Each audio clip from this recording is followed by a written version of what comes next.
মৃত্যুর সঙ্গে লড়াই খুদে রোদ্দুরের পাশে দাঁড়ালেন অঙ্কুশ। প্রিয় অঙ্কুশ আঙ্কেলকে দেখে অনেকদিন পর হাসলো খুদে নৃত্যশিল্পী। দ্রুত সুস্থ হয়ে বাড়ি ফিরুক খুদে তারকা, এই প্রার্থনায় সবার। জি বাংলার জনপ্রিয় রিয়েলিটি শো ডান্স বাংলা ডান্সের মঞ্চে নিজের নাচ আর হাসি খুশির স্বভাব দিয়ে দর্শকদের মন জয় করেছিল খুদে রোদ্দুর চট্টোপাধ্যায়।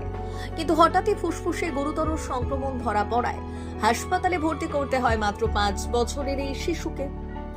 তাকে দেখতে হাসপাতালে পৌঁছান অভিনেতা অঙ্কুশ হাজরা। যে বাচ্চাটি মঞ্চে সারাক্ষণ দৌড়ঝাঁপ করত, তাকে হাসপাতালের বেডে শুয়ে থাকতে দেখে স্বাভাবিকভাবেই মন খারাপ হয়ে যায় অভিনেতার। তবে প্রিয় অঙ্কুশ আঙ্কেলকে সামনে পেয়ে অনেকদিন পর মুখে হাসি ফোটে রোদ্দুরে। চিকিৎসার জন্য প্রয়োজন প্রায় 15 লক্ষ টাকা। তাই সন্তানের জীবন বাঁচাতে সোশ্যাল মিডিয়ায় সাহায্যের আবেদন জানিয়েছেন রোদ্দুরের বাবা মা।